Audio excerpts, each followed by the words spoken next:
Hello, everybody, and welcome back to another episode of Your Life Simplified. My name is Jack Giardino, and I'll be the host for this episode. On today's topic of discussion, we're going to be sitting down to cover what in the world is going on in the auto market in today's world. If you're like me, you've probably had conversations with friends and family about, overpriced used cars and the difficulty of finding new cars or even being able to drive off the lot in a new vehicle. So for today's discussion, we've brought on a previous guest that we've had before, John Vincent, who's a writer with U.S. News and World Report. John, welcome to the show. Thank you. Excited to be here. We're excited to have you. John, we're hearing of all these issues with backlogged new vehicles due to supply chain issues, chip shortages, as well as surging used car prices, presumably due to the same supply chain issues and supply and demand issues that we've seen across the auto market.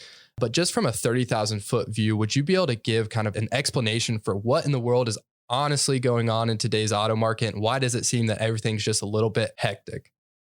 Well, we have two things going on. The first thing is we have increased demand as demand came back much stronger and much faster than the industry expected after the pandemic. Second, we have supply chain issues ranging from microchips to parts coming in from overseas, all sorts of issues, just completely boggling the supply chain. And we were talking kind of earlier before we started recording about the supply chain issues. And you had mentioned that currently we're in this market where it's kind of on-demand delivery, where you're just expected delivery, and then those vehicles automatically go out and can't necessarily stay up with the supply. When did we see this transition of the current kind of supply structure that we're currently following? And do you think that this will change at all? So the auto industry, for the most part, operates in a just-in-time inventory. The parts come into the factory, and they're going on a car within hours, sometimes even minutes of getting in the factory. That's a very fragile environment. And so when you have the disruption of one part, it can shut the entire industry down. That's extremely interesting. And when we think of, some of these supply chain issues, my mind automatically goes to chips. Seems to be kind of the headline that always catches my eye and honestly has been written about quite a bit.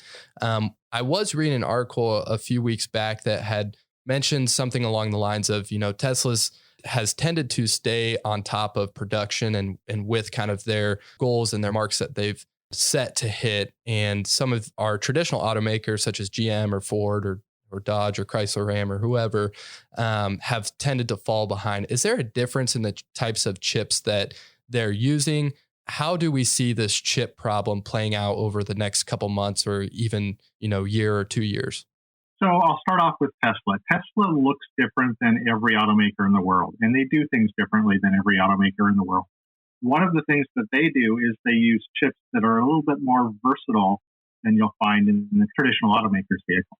Tesla can use firmware and software to make a chip do various functions in the vehicle, where, say, a Ford or a Chevy or a Chrysler vehicle, that chip has to be specifically for that purpose.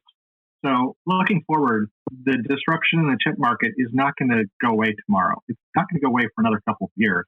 What you'll probably see is the auto industry adapt to the new environment. And by adapt and seeing the industry do so, what do you mean by adapting to kind of this new chip world? A couple of things. Number one, the just-in-time inventory is going to take a little bit of a backseat to making sure that they have the stocks of the things that they need to keep the factory doors open. Second, you're going to see them using the more versatile chips in their designs in the future. Another thing to keep in mind is that in a lot of cases, it's not Ford installing Ford chips in Ford cars. Mm-hmm. It's a supplier that needs to have those microchips. And that supplier may be dealing with every company in the marketplace. That's a great point. And so when we think about, this chip issue over the next 12 to 18 months, is it here to stay? If so, what is your prediction? And do we see those supply chain issues and specifically those chip issues around for an extended period of time? These chip issues are going to be around for an extended period of time. You can't just build a chip fab and have it open up overnight. Mm-hmm. It takes years to build a chip fab and get it up and running. You're going to see the industry adapting to shortages. using the chips that they need in their most profitable vehicles, and maybe letting some vehicles that aren't as profitable slide for a while. Mm-hmm. One thing that I've had, several conversations with friends and colleagues and even clients of ours is there's this idea that we have this supply chain issue and this chip shortage, and we have a lot of cars just sitting around waiting for chips to be plugged in and then shipped off to dealerships to be sold. I've been told multiple times that folks are just going to wait out this issue for the time being, and then we're going to have a influx of vehicles to the market because the chips are going to catch back up. And then they're going to be able to snag up a new vehicle for a discounted price because of the influx of vehicles to the market. I would not be counting on that happening. The chip shortage is not going to change overnight. It's going to take a while. It's going to be a very slow ramp up. There's not all of a sudden going to be this massive influx of vehicles in the marketplace. Also, demand is still extremely strong. So you're still going to be competing with a lot of other buyers in the marketplace.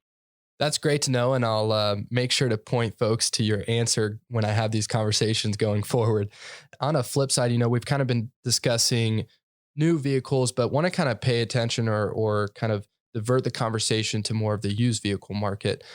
I've talked with several individuals who may have purchased a vehicle over the last 12 to 18 months or even have vehicles, back from 2012 or before that have been just receiving calls from dealerships or other individuals, private seller market that are like, hey, would you be interested in selling your vehicle?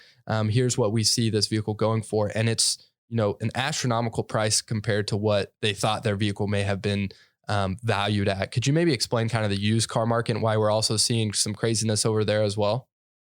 Well, new cars are extremely expensive, and it's priced some people out of the new car market. You also can't find new cars. So those buyers are going to the used car market and pushing up the prices there just because of supply and demand. Also, since new cars aren't being sold, used cars aren't being traded in. So dealers have less inventory on their lots of recently traded in used cars. So in a roundabout way, kind of it all points back to that supply and demand issue and the supply chain issue. Yes, it's definitely pointed up all the fragility of the marketplace. Continuing the conversation on the used car market, is now a great time to be thinking about trading in a used vehicle, or what are some of the thoughts and considerations that you would have or any recommendations that you might have for our listeners? Well, the value you will get out of your used car is fantastic right now. You have to remember that if you buy a new car, it's going to come with a much higher price tag than it normally would. You're going to have to pay your taxes on that and title, registration, everything like that. So yes, you're making more off your used car, but you're going to pay it on the other side when you go buy a new car. And those are conversations that we've been having with clients, John. And, a lot of folks have been thinking about maybe trading in a vehicle or purchasing a new vehicle. And to your point, right, there's a lot of things to consider. One, you're going to be upping your purchase price or getting into a newer vehicle. So you have that expense. You also have the tax, title, and registration, as well as your insurance may increase, right? If you're in a newer vehicle, those premiums may go up as well too. So a lot to take into consideration. It's not as easy as just, I'm going to get X for my used car and I'm going to be able to upgrade to a new vehicle for, a difference of $3,000 or whatever it may be. There's a lot to take into consideration there. And we would encourage, all of our listeners to this podcast, talk to your trusted advisor, have those conversations. Hey, is now truly the right time? A lot of feedback and a lot of conversations that we've been having with clients is interest rates. And I'm sure you've been seeing this play out and probably kind of adds fuel to the fire with all the chaos that's been going on in the auto market. But with 0% interest rates, I know a lot of large dealerships or large automakers have been offering these low interest rate loans to folks as well too. So, different pros and cons to getting into a new vehicle or trading up a vehicle. So, certainly encourage all of our listeners to talk with their trusted advisor. I would also argue that it's a great time to trade down a vehicle. If you're in a loan that's bigger than the value of your car right now, well, your car might actually have a higher value, and you might be able to pay off that loan without, the effect of being underwater on your loan, and then get into another vehicle that's more affordable at a great interest rate. That's a great point, John. I love it. Thanks again for downloading this episode of Your Life Simplified, which is produced by Mariner Wealth Advisors. And at Mariner Wealth Advisors, we're here to serve as your advocate. We help people chart a course to reach their personal and financial goals so that they can have greater peace of mind that may lead to a more fulfilling life. We do this by always putting our clients first. Because as fiduciaries, we're required to provide guidance that's in the best interest of clients, not in the best interest of a company or shareholders or anyone else. So as you listen to this podcast and have questions about maybe your own financial situation, or would simply like a second opinion, or even you have an idea for a future podcast, please go ahead and email us at podcast@marinerwealthadvisors.com. If you found the information on this podcast valuable, please go ahead and share it with a friend or family member that you think might benefit from this information. And please don't forget to subscribe to this podcast so you don't miss an episode. Thanks for listening, and now back to the episode. As some of our listeners may already know, and John, I'm sure you're familiar with it, President Biden announced in August a goal of 50% of vehicle sales to be electric by 2030. How do you see this impacting the used/new gasoline auto market, or just the auto market in general? Well, the shift to electric vehicles is going to happen not as quickly as some people want, but more quickly than most people expect. However, the lifespan of a car on the American road is very long. If you look at the roads today, you see a lot of cars from the early 2000s. Mm-hmm. That means the cars being sold today are still going to be on the road in 2040. Which is crazy to think about. And, I'm sure as time continues to progress, each vehicle that gets brought to market is probably going to have a larger longevity or lifespan of that vehicle as well, too. So, what are companies doing to prepare for this goal? We've seen a lot of vehicles being introduced, and now companies need to figure out how to build them. GM has been talking about converting many of their factories to electric vehicle production and battery production. Ford just announced an investment of $11 billion with 11,000 new jobs to build electric vehicle and battery factories. That's wonderful news. And I think it's going to be interesting to see that landscape, build out over time, right? There's obviously the companies that have to make some changes and adjustments in how they're manufacturing electric vehicles. But also I think of, myself and my background. I come from a small farm town in Southeast Iowa. And what's that infrastructure really look like for building out, all those charging stations? And you think of the interstate system and how does that play out from the consumer end? Do you see that, consumers have already started to shift towards purchasing electric vehicles? Or has this been kind of pushed back by the consumer or any pushback from the consumer? Well, currently the battery electric vehicle market is only 2% of the U.S. market. That's going to grow. And one of the things that's going to help it grow is better infrastructure. Currently, the charging infrastructure for public chargers is not where it needs to be to support the goals of getting as many cars on the road as we want to have. And there's a huge rural-urban divide. In many places in cities, there are plenty of chargers. Mm-hmm. But you get 20, 30 miles outside of cities, and chargers are hours apart. That's going to need to change before we can see truly wide adoption. John, it'll certainly be interesting to watch, the auto space kind of evolve and how will that play out over the next several years. I think of all the amount of money that's being invested into electric vehicles, not only, your traditional automakers, but some of these smaller startups that we're starting to see take traction, such as Ford had a large investment in Rivian. There's some other ones such as Lucid Motors.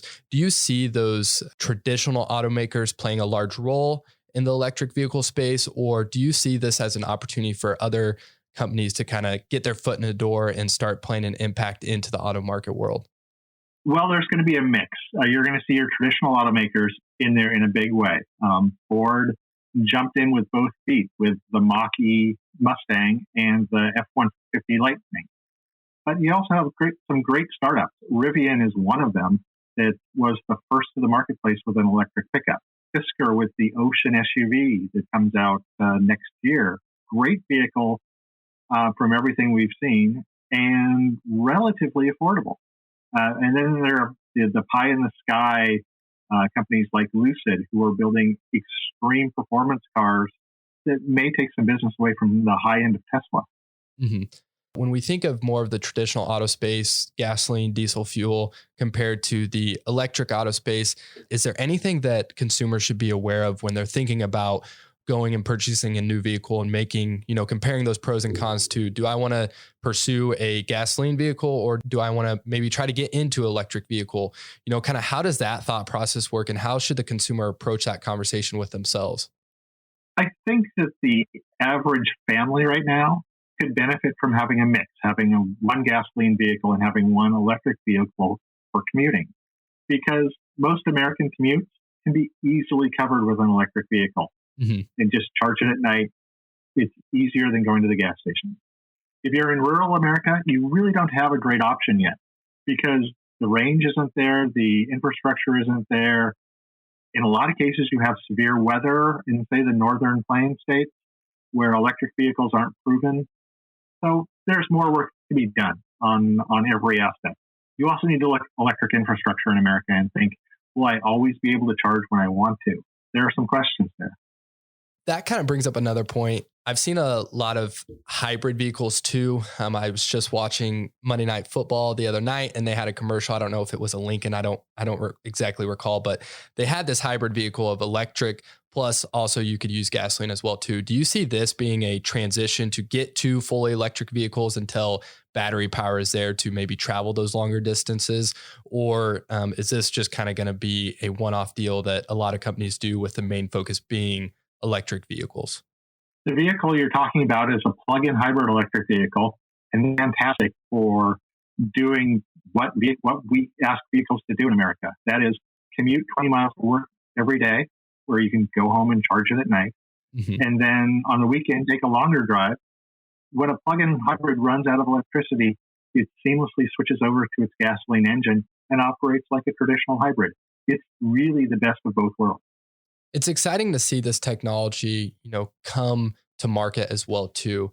But when we think of the price of electric vehicles compared to the traditional vehicle, do you see that price staying kind of higher as it is right now? Or do you see as the technology is built out and there's more options available that price will come down closer to more traditional vehicles or gasoline vehicles? It's going to be a mix. Yes, as the technology matures and the price per battery kilowatt gets lower, vehicle prices should come down. We're also going to see more mainstream models like the Volkswagen ID.4, which don't have the extreme performance of a Tesla or a Mach-E, but act as more of a normal car. The other thing is the cost of traditional cars is going to keep going up, and it's going to meet electric cars. It is interesting to see how the price of vehicles has continued to grow over the past several years and all the different options that are coming to market within those vehicles and how they're focusing more on kind of that luxury brand, it seems. Yeah, according to Kelley Blue Book, the average price in America of a new car is over $45,000 now, which is a scary number. And it gets even more scary when you see how people are borrowing money to pay for those cars. They're taking out 60, 72, even 84-month loans to pay for a car. And if you have a loan that's longer than your car's warranty, you're in the danger zone. And, John, I think that leads into a great point of as we continue to see the price for vehicles grow and increase over time, these aren't decisions that necessarily should be made off the whim. Just going to a dealership over the weekend and purchasing a vehicle. I really encourage our listeners. We have conversations with clients all the time, but sit down with your trusted advisor. Start to create that plan and put it in place to put you in a position to be able to make an educated decision that fits your budget or your cash flow or your needs, and be able to make that purchase of a vehicle and feel great about it. I really encourage our listeners, have those conversations with your trusted advisor, and start planning for your next vehicle purchase. Yeah, I think that the research into what you can afford comes well before you start looking for the car that you want. Oftentimes we find the car that we want and then try and figure out how to fit it in our budget, and that gets you into trouble. I couldn't agree more. John, there's a lot to unpack from this episode. Where can our listeners go to stay up on all things auto related? Well, a good place to start any car buying journey is the company that I work for, U.S. News and World Report. We look at the industry from a consumer standpoint and strive to answer the questions that buyers and leasing customers have when they're in the marketplace for a new car or a used car. I would highly encourage all of our listeners to go check out all of the wonderful content that John puts out there for the consumer. Although we didn't directly discuss the differences between buying and leasing a vehicle, this information can be found on a previous episode that we recorded with John, which is episode 12. And John, thank you again for taking the time to record today's episode. Thank you. To all of our listeners, thank you again for tuning in to another episode of Your Life Simplified. If you have any questions or content ideas, please reach out to podcast@marinerwealthadvisors.com. And please feel free to share this episode with any individuals you think might find it beneficial. Thank you for tuning in to another episode, and we'll see you next time. Mariner Wealth Advisors, MWA, is an SEC-registered investment advisor with its principal place of business in the state of Kansas. Registration of an investment advisor does not imply a certain level of skill or training. MWA is in compliance with the current notice filing requirements imposed upon registered investment advisors by those states in which MWA maintains clients. MWA may only transact business in those states in which it is notice filed or qualifies for an exemption or exclusion from notice filing requirements. Any subsequent direct communication by MWA with the prospective client shall be conducted by a representative that is either registered or qualifies for an exemption or exclusion from registration in the state where the prospective client resides. For additional information about MWA, including fees and services, please contact MWA or refer to the Investment Advisor Public Disclosure website, www.advisorinfo.sec.gov. Please read the disclosure statement carefully before you invest or send money. The views expressed in this podcast are for educational purposes only and do not take into account any individual personal, financial, legal, or tax considerations. As such, the information contained herein is not intended to be personal legal, investment, or tax advice. Nothing herein should be relied upon as such, and there is no guarantee that any claims made will come to pass. The opinions are based on information and sources of information deemed to be reliable, but Mariner Wealth Advisors does not warrant the accuracy of the information. The guest today is not affiliated with Mariner Wealth Advisors, and their opinions expressed are their own.